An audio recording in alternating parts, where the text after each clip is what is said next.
buenas tardes a todos. Muchísimas gracias por estar otra tarde más con nosotros aquí en El Excusado.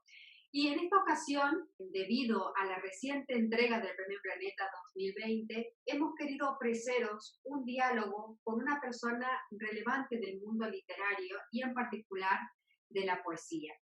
Nuestra invitada de hoy es sevillana y al terminar la carrera de Filología Hispánica se presentó a unas oposiciones en el Parlamento andaluz y desde aquel momento trabaja como correctora.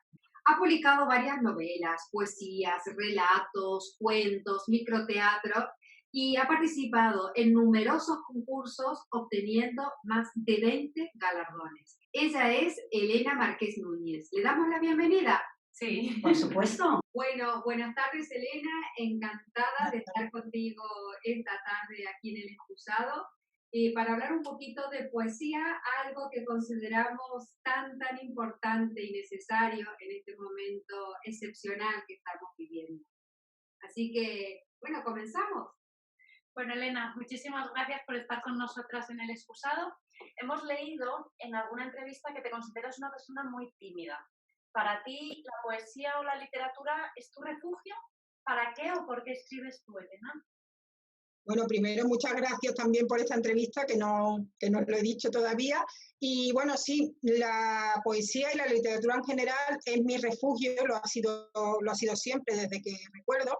Y porque soy tímida y me cuesta comunicarme, y porque además es la manera, yo creo, que tenemos todos de conocernos un poco más, ¿no? Entonces, antes de empezar a escribir, por supuesto, a eso se llega después de muchas lecturas, si no sería un poco absurdo, ¿no? Un poco osado empezar a escribir sin leer a los demás y ver lo que nos tienen que decir, ¿no? Y entonces eso es lo que a mí me salva en muchas ocasiones, ¿no? Yo soy una persona que también tengo mis altibajos, bueno, me imagino como todo el mundo, ¿no? Y la poesía es siempre para mí un ancla, tanto la poesía como la narrativa, la ficción que te permite vivir otros mundos muy, muy distintos al que tenemos ahora mismo. Muchísimas gracias, Elena.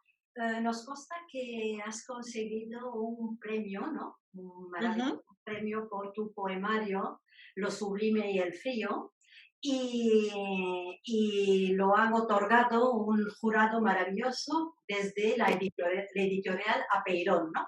Ese jurado ha dicho de ese poemario unas cosas que nos han parecido sublimes, por lo tanto te lo voy a comentar.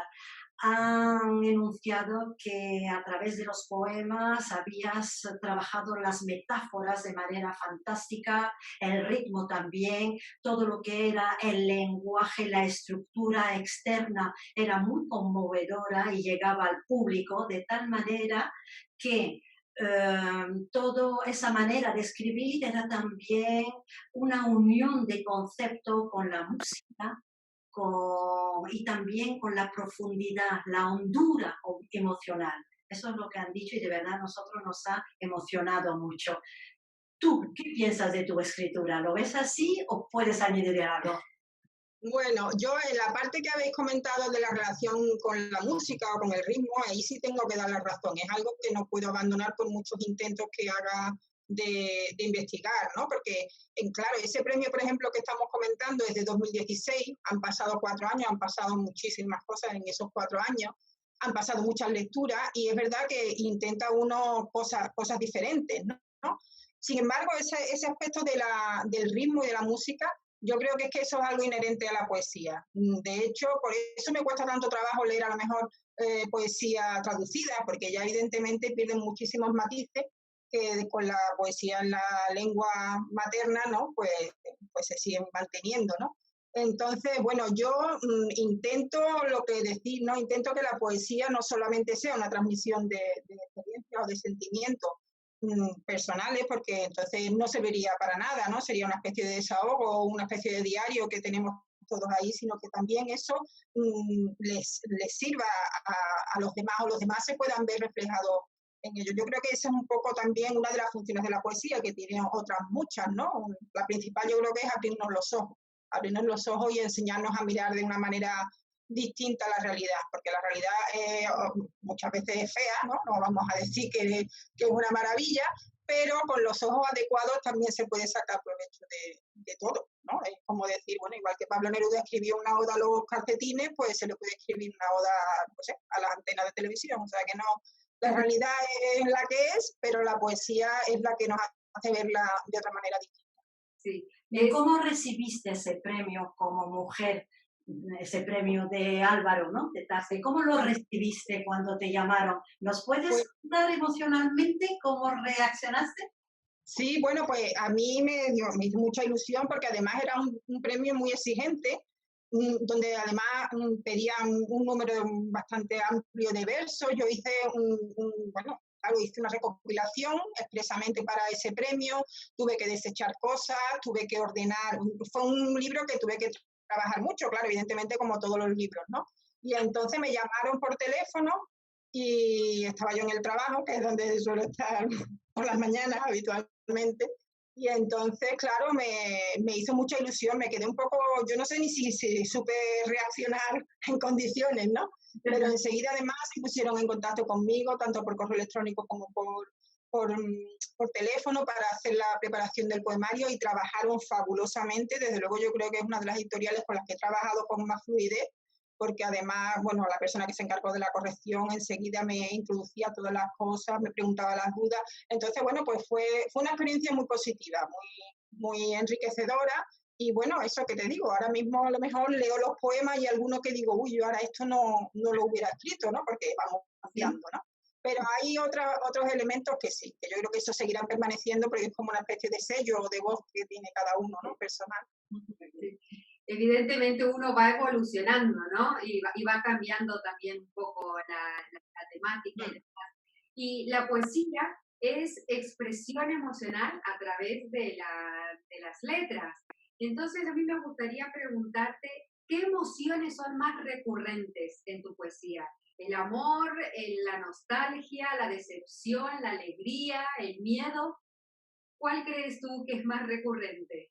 Yo creo que, desgraciadamente, el dolor, la soledad y el vacío son los que más inspiran en muchos aspectos, ¿no? A los poetas, ¿no? El intentar también explicar lo que no tenemos manera de explicar, ¿no? Intentamos, el lenguaje muchas veces nos cuesta trabajo reconocerlo, pero es una herramienta que nos resulta imperfecta. Tenemos que expresar una serie de cosas con elementos muy limitados, ¿no?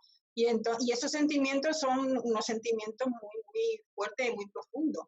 Y aunque tenemos una larga tradición de muchísima gente que ha escrito sobre ello, ¿no? Uno también quiere aportar su grano de arena y decir, no voy a decir que a uno le duela más la soledad que a nadie más, ¿no? Pero quiere expresar esa experiencia. Entonces yo creo que, desgraciadamente, tengo más experiencias dolorosas bueno, que todo lo contrario. Que gozosas, ¿no? Que gozosas. No quiero decir que la poesía parezca eso, ¿no? Pero parece que en mi caso es así, que necesito expresar ese tipo de cosas a lo mejor a través de la poesía, y otro tipo de experiencia a lo mejor pues prefiero hacer un cuento o prefiero hacer un microrelato, prefiero hacerlo de otra manera, ¿no? Pero digamos que la vía mía natural sería en este caso la poesía. Perfecto. Muy bien, muy bien. Yo creo que todos somos un poco poetas, quizás en el excusado, evidentemente, pero en algún momento todos somos poetas, ¿no? ¿Tú qué crees? ¿Se nace, se hace un poeta o se necesita madera especial? Y en tu caso, ¿de dónde brota la inspiración? Bueno, la inspiración, no sé por qué parte empezar, porque la pregunta tiene muchos apartados, ¿no? Sí. Pero lo que se hace o se hace, yo creo que, como estábamos comentando, todo el mundo vive unas experiencias semejantes, pero también es verdad que no todo el mundo tiene la misma sensibilidad, ¿no? Ante un mismo hecho hay gente a la que pasan más desapercibidos, no le duelen tanto las cosas, ¿no? Nada más que tenemos que pensar en las relaciones con los demás, ¿no? Entonces, ¿se hace? Pues también es posible. Yo, por ejemplo, he asistido a varios talleres de poesía, algunos me han servido más, otros me han servido menos. Siempre te sirven sobre todo para compartir experiencias, para encontrar nuevas voces, nuevas lecturas. Entonces, yo creo que, como todo, a escribir, y a escribir poesía también, se aprende escribiendo.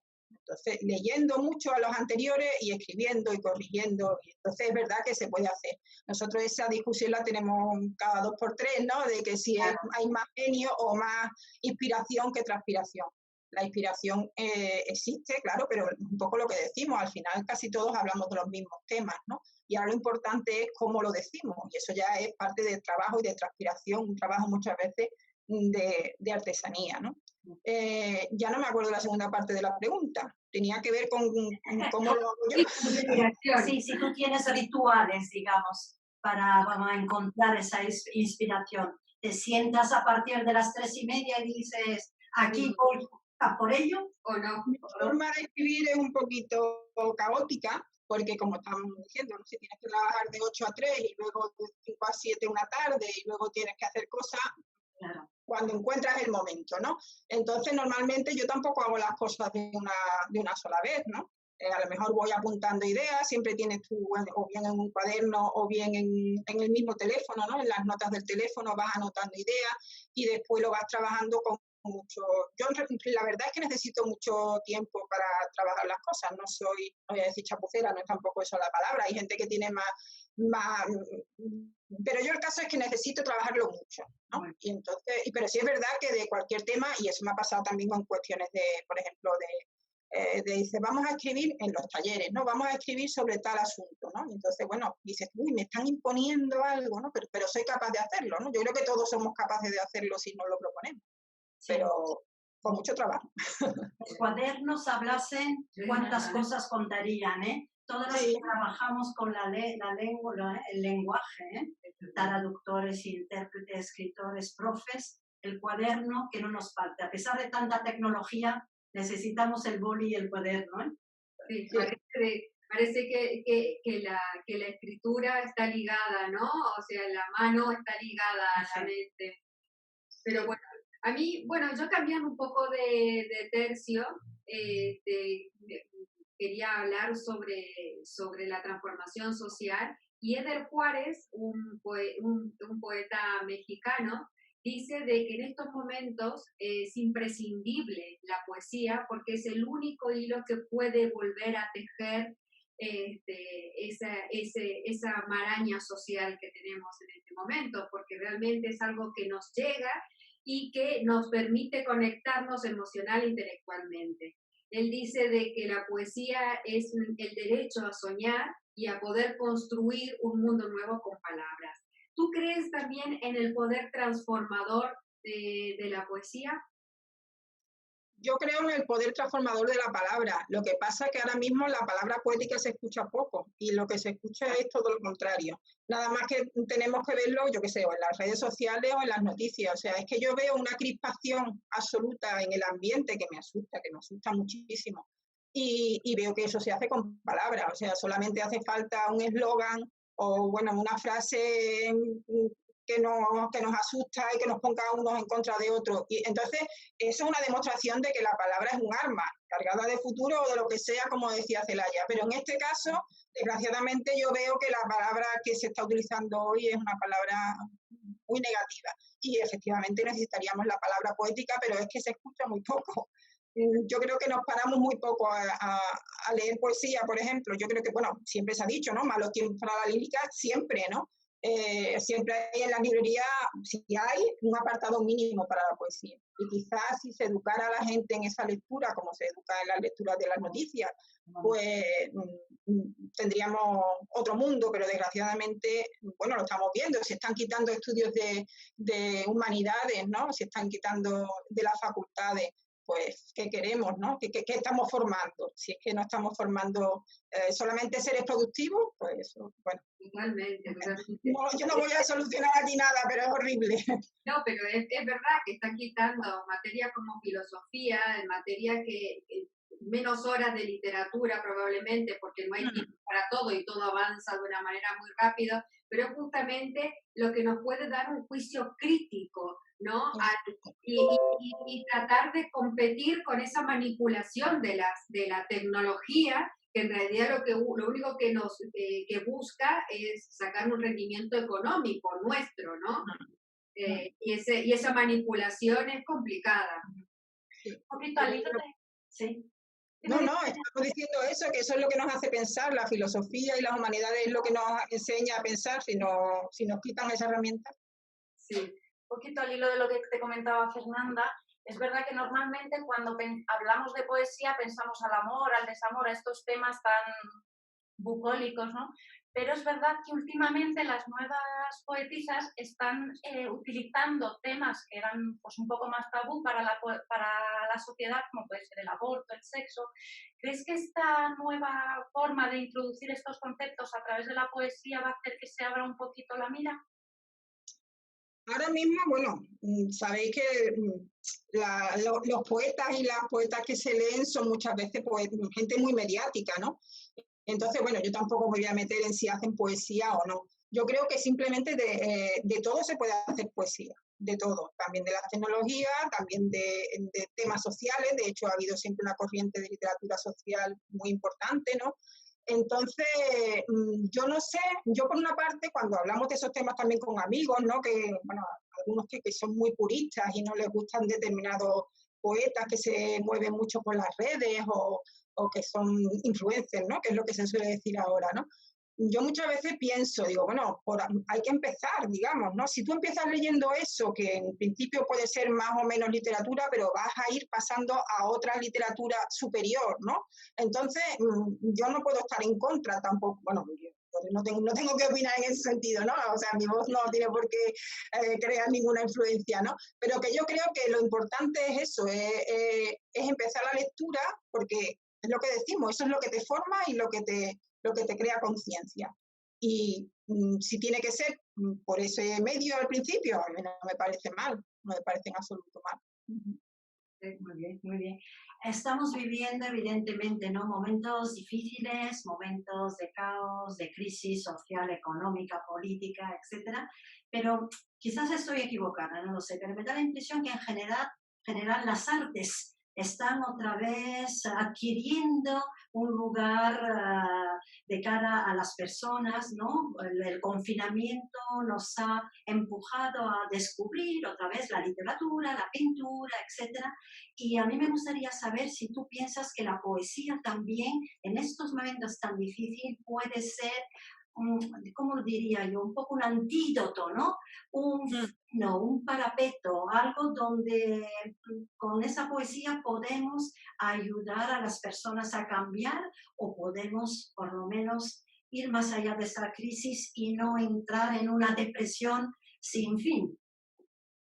Yo creo que la poesía primero nos cambia a nosotros personalmente. Entonces, bueno, si yo soy capaz entonces con mi cambio de actitud de operar ese cambio en otras personas, pues evidentemente ese será el camino, ¿no? que sigue la poesía. Yo sí he visto, es verdad lo que tú dices, que sobre todo durante el confinamiento, la gente mandaba muchísimos enlaces de museos que han puesto sus fondos online, de libros, de bibliotecas que han puesto también los fondos para que se pueda, y yo sé de mucha gente, ha habido gente que le ha pasado todo lo contrario, que esta sensación de angustia pues han preferido, bueno, no sé, vivirla de otra manera, ¿no? Pero yo reconozco que es una manera de no naufragar, porque entre otras cosas, en ese tipo de lectura, uno es capaz de ver que ha habido sufrimientos anteriores mucho peores que este, ¿no? Hace un rato lo estaba comentando con un amigo, ¿no? Porque ayer vi una película que decía lo típico que decía Jorge Manrique, ¿no? De cualquier tiempo pasado fue mejor.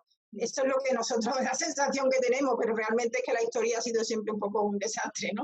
Donde ha estado el hombre ha sido un poco desastre, ¿no? Entonces, bueno, eso al fin y al cabo nos aporta perspectivas, ¿no? Esas lecturas de ver cómo otras personas han pasado por situaciones semejantes y cómo se han podido bandear y dónde han encontrado ellos sus asideros y sus anclas, yo creo que eso nos tiene que servir a todos, ¿no?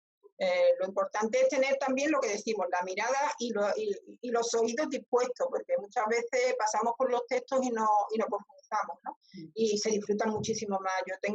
Reconozco que será mi malformación de filóloga, ¿no? Pero muchas veces incluso en estos talleres que compartía con gente que tenía otro tipo de formación, o en tertulias o club de lectura, claro, hay gente que como, bueno, tiene la formación que tenga, ¿no? Imagínate, o de ingeniero, y entonces no le dan importancia a algunos análisis que a lo mejor los filólogos sí hacemos, ¿no? Pero es que realmente cuando uno descompone el texto de una manera, lo disfruta muchísimo. Y entonces yo yo estoy muy orgullosa de haber estudiado filología, ¿sí? Aunque llegué un poco... Yo quería haber sido periodista y al final terminé estudiando filología y la verdad es que fue un descubrimiento para mí. Claro, y lo que decías hoy también, o sea, ¿no? Esa parte, se me viene ahora a la mente, esa parte de desahogo en la poesía, de ese tipo de emociones, y que otra persona se vea reflejada. Claro. Es un bálsamo también, ¿no? Es decir, ese acompañamiento en ese momento también es importante, ¿no? Saber de que uno comparte con alguien esas emociones.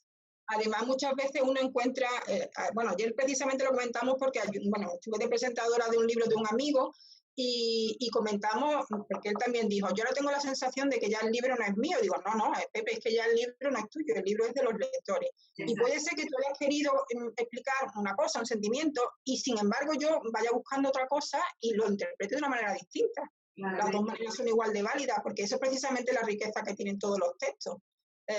Los textos además no solamente nos hablan de escritores del pasado, sino que nos ayudarán después a interpretar a los escritores del futuro. O sea, es un diálogo permanente, ¿no? Sí. Entonces, eso hay que descubrirlo, y una vez que se descubre, se es un poquito más feliz.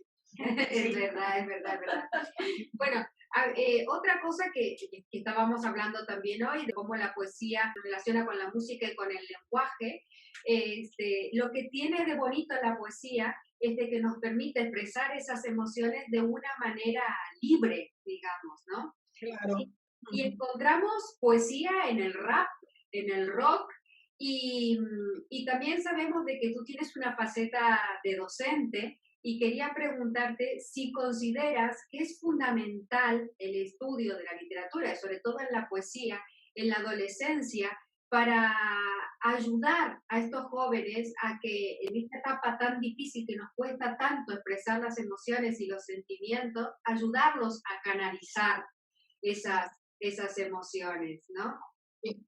Mira, yo tuve una experiencia hace poco muy positiva, muy reconfortante. Me acordé ahora un poco porque él me decía, ¿las canciones son también poesía? Digo, claro, las canciones también pueden ser poesía, ¿no? Bueno, a través de un amigo me pusieron en contacto con una asociación que trabaja con presos en la cárcel.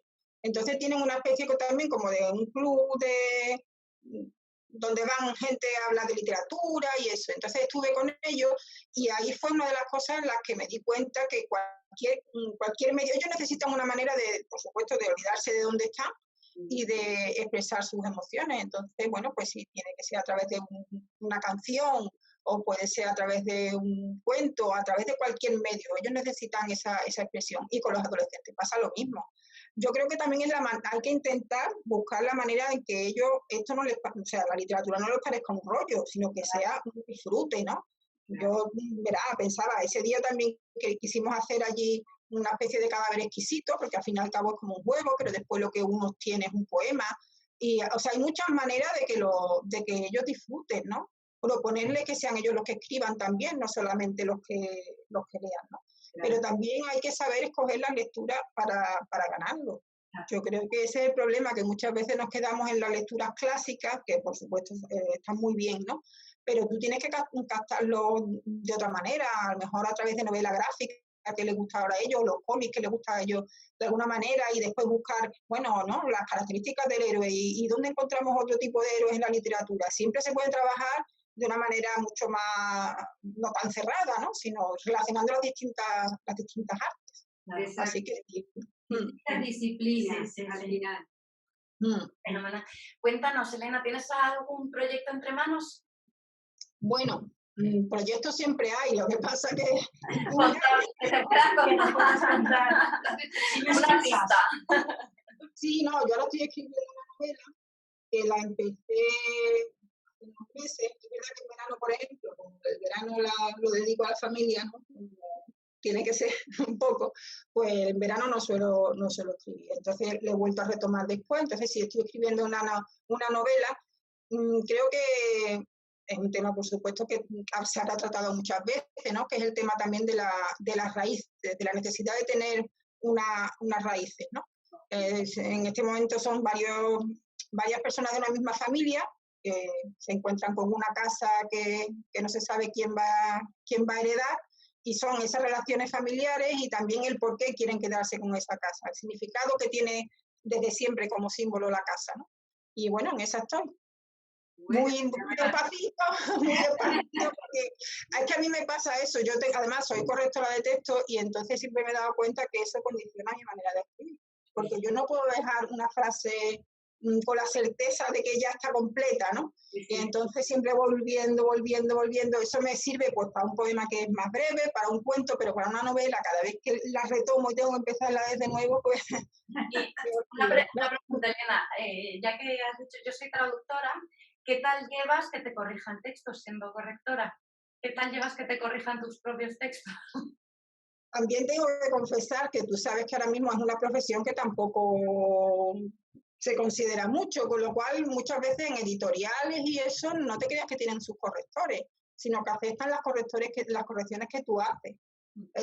O bien tú tienes que contratar ese servicio aparte, ¿no? Entonces, bueno, sí, evidentemente cuando te dan algunas observaciones, pues las aceptas, porque evidentemente normalmente tienen razón, porque 4 ojos ven más que 2, ¿no? Además, uno se empecina en su texto, le parece perfecto en ese momento, pero olvidar que se te pueden escapar cosas que de repente te digan, oye, esto es incoherente, ¿no? Y entonces pues tú vuelves atrás y lo cambias, ¿no? Yo para eso sí soy bastante humilde, ¿no? Pero bueno, reconozco que hay gente que no, ¿eh? Bueno, y para acabar, nos gusta siempre pediros un último favor. En tu caso, nos gustaría que nos asignaras a cada una de nosotros un género literario que nos representara un poquito.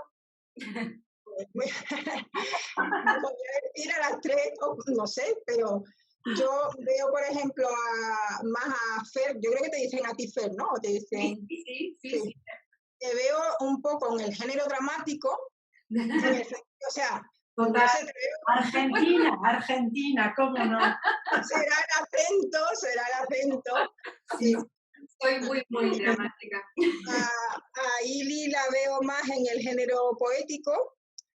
No te sé decir por qué, no sé si es por la dulzura con la que te diriges al público. Y quizás a Nadia la veo como un relato que le gusta guardar la intriga, le gusta guardar la intriga hasta el final y siempre esconder algún tipo de misterio. Qué bien, muchas gracias. Yo creo que has aceptado plenamente. Total, pleno. Un ratito, ¿no? Bueno, Elena, nos ha encantado. A mí Se me ha hecho cortísimo. cortísimo. Se me ha hecho corto, y eso que a mí se me ha hecho muy corto. Sí. Ha sido un placer estar con vosotras en el excusado. Muchas gracias. Y esperamos verte pronto en la presentación de la novela. Exacto. Sí. A ver si puede ser, y puede ser que nos podamos mover de un sitio a otro. Exacto. Eso. Porque ya se están poniendo de moda las presentaciones también por Igual, sí. Sí, también. Pero Esperemos que se termine Pronto. esperemos que sí. Estamos deseando. Tu venida a Madrid, ¿no? Y conocernos personalmente, que es tan importante también ese contacto, ¿no? Sí, que es necesario. A través del lenguaje se descubre a las personas, pero el tú a tú... el contacto... Claro que sí. Eso enriquece más. Agradecerte de verdad. Gracias de corazón y muchísima suerte. Hasta pronto. Hasta pronto. Igualmente. Muchos besos.